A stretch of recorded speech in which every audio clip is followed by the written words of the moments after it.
About the acute suppurative otitis media. What is acute suppurative otitis media? It is an acute inflammation of middle ear by pyogenic organism. Here middle ear implies middle ear cleft, that is eustachian tube, middle ear, attic, auditus, antrum and mustard ear cells. यहाँ पे क्या होता है कि middle year का inflammation acute inflammation है और किसके द्वारा, पायोजेनिक ऑर्गेनिजम्स, पस फॉर्मिंग ऑर्गेनिज्म के द्वारा। और इसमें मिडिल ईयर क्लेफ्ट इन्वॉल्व होती है, जिसमें कि मिडिल ईयर क्लेफ्ट में eustachian tube, middle ear, attic, aditus, antrum और मेस्टोइड एयर सेल आएगा। एटियोलॉजी की बात करें तो यहाँ पे इन्फेंट्स एंड चिल्ड्रंस में जिनका लो सोशियो इकोनॉमिक ग्रुप के लोग होते हैं उनमें ज़्यादातर देखने को मिलता है इसका इंसिडेंस। अगर अपन बात करें तो टिपिकली जो डिसीज़ है वो वायरल इन्फेक्शन के बाद देखने को मिलती है, अपर रेस्पिरेटरी ट्रैक्ट का viral infection, but soon the pyogenic organism invade the middle year. फिर उसके बाद बैक्टीरिया भी आ जाएंगे। रूट ऑफ इन्फेक्शन कैसे होता है, यूस्टेशियन ट्यूब के द्वारा हो सकता है, एक्सटर्नल ईयर के द्वारा हो सकता है, ब्लड बॉर्न हो सकता है। तो वाई यूस्टेशियन ट्यूब में अगर बात करें तो मोस्ट कॉमन रूट क्या है, यूस्टेशियन ट्यूब। इन्फेक्शन जो है वो ट्रेवल करता है जो यूस्टेशियन ट्यूब का ल्यूमेन है वहाँ से ट्रेवल करते हुए along the sub epithelial peritubal lymphatics के थ्रू ट्रेवल करेगा उनके साथ। यूस्टेशियन ट्यूब इन्फेंट में बात करें और यंग चिल्ड्रंस में छोटी होती है, वाइट होती है और ज़्यादातर हॉरिजॉन्टल होती है एंड दस में amount for higher incidence of infection in this. मतलब जो बच्चे होते हैं उनमें स्टेशन ट्यूब छोटी और चौड़ी होने की वजह से इस तरीके का इन्फेक्शन में ज़्यादा देखने को मिलता है। ब्रेस्ट और bottle feeding in young infants in horizontal position में force fluid through the tube into the middle ear. मतलब अगर हॉरिजॉन्टल पोजीशन में अगर उनको ब्रेस्ट फीडिंग करा रहे हैं तो उस दौरान भी ये इन्फेक्शन हो सकता है, वहाँ पे मिडिल ईयर में फ्लूइड जा सकता है। Hence the need to keep the infant propped up with head a little higher। उनको थोड़ा हायर रखना चाहिए उनको ब्रेस्ट फीडिंग के दौरान। Swimming and driving can also force water to the tube into the middle ear। Why external ear? External ear से कैसे फैलता है, traumatic perforation of tympanic membrane due to the any cause open a route to middle ear infection. मतलब कहीं tympanic membrane में कोई trauma की वजह से परफोरेशन हो गया तो उससे भी मिडिल ईयर इन्फेक्शन हो सकता है। और ब्लड बोन की बात करें तो ये अनकॉमन रूट है। अब प्री डिस्पोज फैक्टर्स को देख लेते हैं तो anything that interfere with the normal function of Eustachian tube predispose middle ear infection. कोई भी ऐसी चीज़ जो कि नॉर्मल फंक्शन को प्रभावित करे उससे इन्फेक्शन हो सकता है। जैसे कि इसमें क्या कहेगा, बार बार रिकरेंट कोल्ड, रिकरेंट अटैक आ रहा है किसका, common cold, respiratory tract infection, exanthematous fevers like measles, diphtheria, whooping cough की वजह से हो सकता है। इन्फेक्शन हो गया जैसे टॉन्सिल्स का और एडिनोइड्स हो गया। फिर chronic rhinitis, sinusitis, nasal allergy, tumours of nasopharynx, packing of the nose, nasopharynx for epistaxis के लिए पेकिंग वगैरह की गई तो इसलिए हो सकता है। क्लैप पैलेट हो गया तो allergy, rhinitis, sinusitis, adenoids, tonsils का इन्फेक्शन, होपिंग कफ, डिप्थीरिया, मीजल्स, इनसे भी हो सकता है। ये प्रीडिस्पोज करते हैं। बैक्टीरिया की बात करें तो most common organism in infants and young children are streptococcus pneumoniae 30%, haemophilus influenzae 20% and moraxella catarrhalis 12%. Other organisms include Streptococcus pyogenes, Staphylococcus aureus, and sometimes Pseudomonas aeruginosa. In about 18 to 20%, no growth is seen. Many strains of Haemophilus influenza and Moxarella catarrhalis and beta lactamase produce। आप pathology की बात करें या clinical features की तो सबसे पहले वाली स्टेज आएगी stage of tubal occlusion. Tube में कोई ऑब्स्ट्रक्शन आएगा, ओक्लूजन आएगा। तो इडीमा हुआ, हाइपर एमिया हुआ किसका, नेजोफेरेंजियल एंड पे। जो नेजोफेरेंजियल एंड है वहाँ पे इडीमा हो गया। फेरिंग्स और नोज के पास वाला एरिया जो है ना यूस्टेशियन ट्यूब का, वहाँ पे ब्लॉकेज हो रहा है, इडीमा हाइपरेमिया देखने को मिला। ये किसकी वजह से क्या होगा, एब्जॉर्प्शन होगा एयर का और नेगेटिव इंट्राटिम्पेनिक प्रेशर डेवलप होगा। फिर वहाँ पे क्या होगा, रिट्रैक्शन होने लगेगा टिम्पेनिक मेम्ब्रेन का और कुछ डिग्री में इफ्यूज़न भी देखने को मिलेगा मिडिल ईयर में, बट फ्लूइड में not be clinically appreciable. Symptoms क्या कहेंगे, डिफनेस, बहरापन होगा, ईयर एक कान में दर्द होगा और सिम्टम्स ये 2 सिम्टम रहेंगे, but they are not marked नहीं रहेंगे, कोई फीवर नहीं रहेगा। शाइन की बात करें, टिम्पेनिक मेम्ब्रेन जो है रिट्रैक्टेड रहेगी, और हेलियस जो है वो ज़्यादातर हॉरिजॉन्टल पोजीशन में रहेगा। Prominence of lateral process of malleus and loss of light reflex. Tuning fork test जो कंडक्टिव डिफनेस यहाँ पे आएगी। अब स्टेज ऑफ प्री सुपोरेशन से पहले, बस फॉर्मेशन से पहले वाली स्टेज, इसमें क्या होगा, अगर ट्यूब में ओक्लूजन लंबे समय तक बना रहा तो जो पायोजेनिक ऑर्गेनिज्म है वो टिम्पेनिक मेम्ब्रेन को इन्वेड करके क्या काज करेंगे, हाइपरीमिया करेंगे और लाइनिंग पे उसकी है। फिर inflammatory exudate appears in the middle year. अभी तक तो मिडिल ईयर को टच ही कर रहा था, लेकिन अब मिडिल ईयर के अंदर भी इन्फ्लामेटरी एक्सुडेट बनने लगा। फिर टिम्पेनिक मेम्ब्रेन जो है उसमें कंजेशन चालू हो गया। सिम्टम्स की बात करें तो यहाँ पे ईयर एक भाग रहेगा और साथ में थ्रोबिंग टाइप का पेन रहेगा। स्लीप में डिस्टर्ब, स्लीप को डिस्टर्ब कर सकता है। डीफनेस, टिनाइटस, ये सब प्रेजेंट रहेंगे। और but complaint only by adults में ही ये कंप्लेंट रहेगी, टिनाइटस वगैरह, deafness. Usually child runs high degree of fever in and restless रहेंगे, हाई डिग्री फीवर भी रहेगा।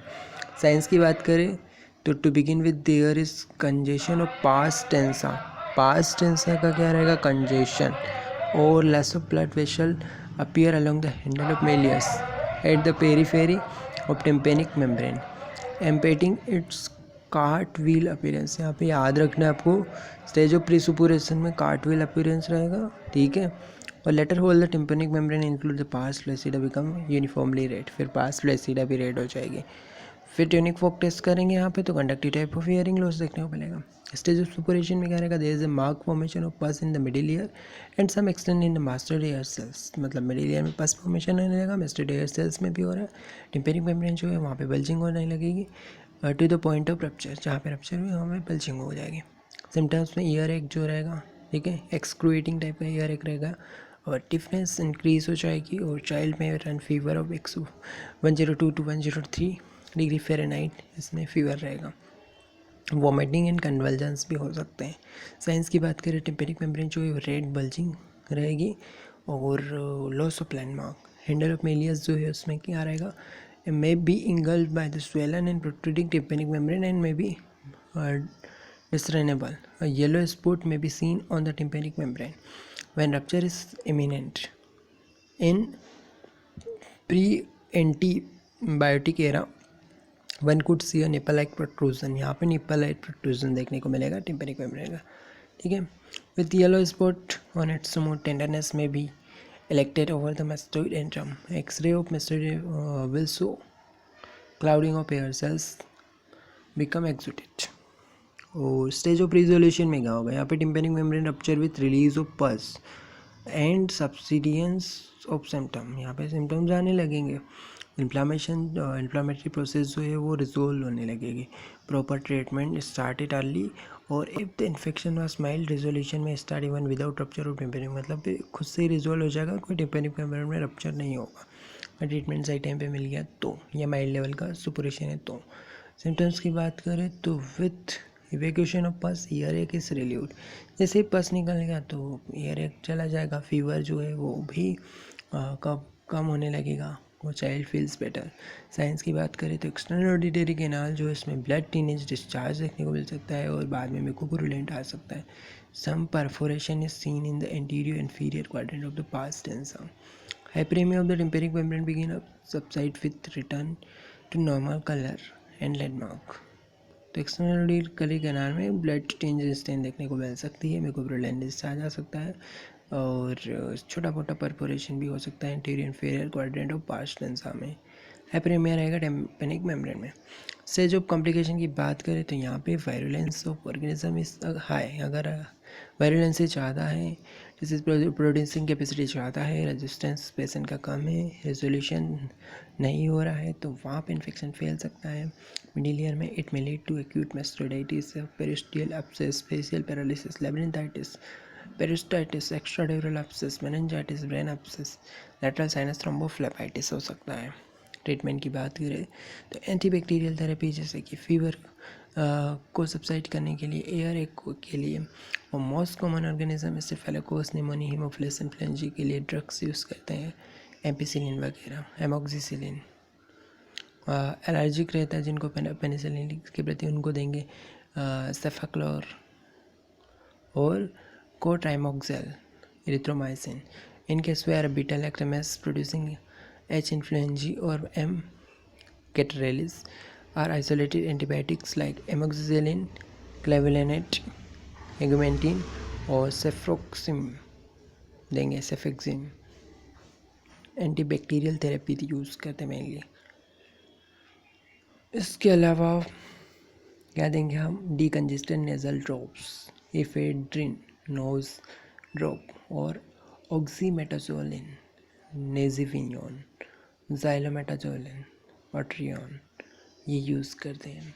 इसके अलावा ओरल नेजल डीकंजेस्टेंट जिसमें कि सूडो एपेड्रिन और सुडाफेट भी बोलते हैं उसको, या ट्रायोमिनिक जिसमें कि एंटी हिस्टामिनिक, और एनाल्जेसिक में क्या दे देंगे, पैरासीटामोल वगैरह। एंटीपायरेटिक्स देते हैं पेन के लिए, एनाल्जेसिक और एंटीपायरेटिक, फीवर के लिए पैरासीटामोल। ईयर टॉयलेट में क्या करेंगे, if there is a discharge in the ear it is dry mopped with sterile cotton buds and wick moisture with antibiotic में भी इंसर्टेड, मतलब मॉप्ड अप कर लेंगे उसको किससे, स्टेराइल कॉटन से डिस्चार्ज को। और ड्राई लोकल हीट भी यूज़ कर सकते हैं, help to relieve the pain. Myringotomy, यहाँ भी क्या होगा कि इंसीजन लगाते हैं ड्रम पे ताकि पल्स को इवोकेट कर सके। ड्रम जो है वो drum is bulging and there is acute pain, मतलब कब इंडिकेट होता है, जब ड्रम में बल्जिंग रहेगी, पेन हो रहा है, there is incomplete resolution, antibiotic देने के बाद भी रिजोल्यूशन नहीं हो रहा, कंडक्टिव डिफरेंस बनी है, इफ्यूज़न जो है वो बना हुआ है 12 वीक के बाद भी, तो मेरिंगोटोमी करेंगे। ठीक है, all cases of acute suppurative otitis media should be carefully followed till drum membrane returns to its normal appearance. Antibacterial agent and their dose in acute otitis media: amoxicillin, ampicillin, co-amoxiclav, erythromycin, cefaclor, cefixime, cefadroxime और सेप्टिबिटेन, कोट्राइमोक्सेल। तो ये सारी medicine है, allopathic medicine.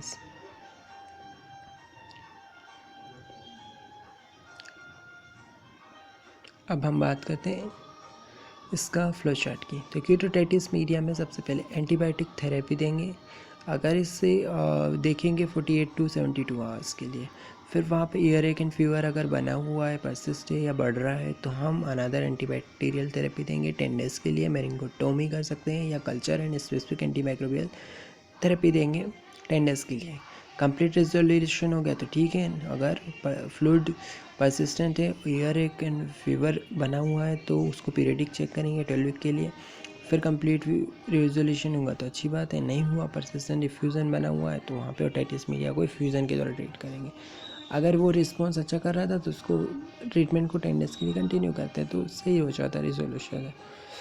अच्छा, यहाँ पे otitis media with effusion को glue ear भी कहते हैं। सीरस ओटाइटिस मीडिया हो गया है, secretory otitis media, mucoid otitis media, इसको ग्लो ईयर भी कहते हैं। तो इस कंडीशन में क्या होता है, accumulation of non purulent effusion in the middle ear cleft में नॉन पुरुलेंट इफ्यूज़न, पस नहीं बनता है यहाँ पर, ठीक है।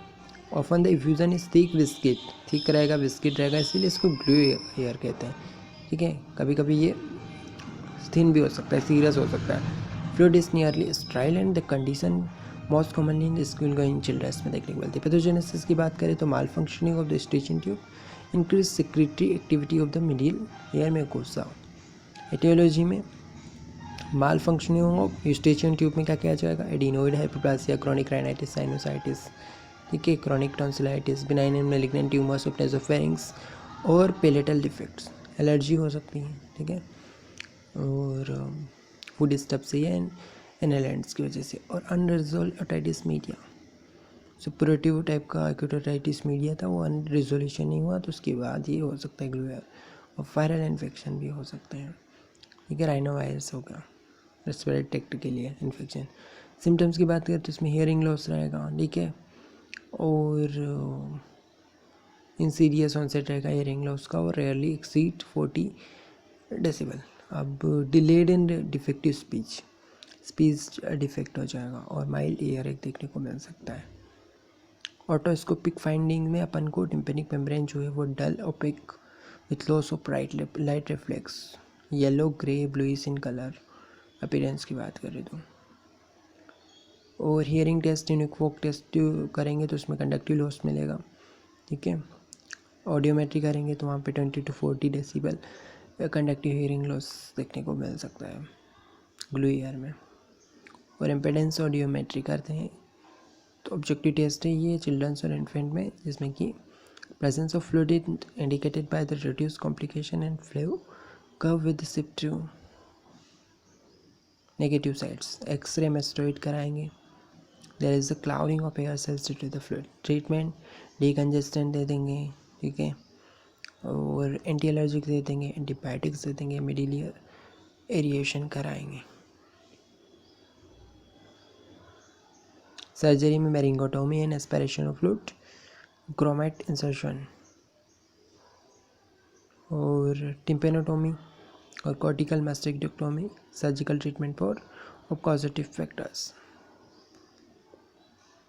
तो ग्रोमेट सर्जरी क्या मतलब, इसमें मेरिंगोटोमी एंड एस्पिरेशन जो है वो कंबाइंड विथ मेडिकल मेजर है और नॉट बीन हेल्प। अगर वो काम नहीं कर रहा है तो grommet insert to provide continue aeration, फिर ग्रोमेट इंसर्ट करते हैं। ये डायग्राम में आप देख सकते हैं।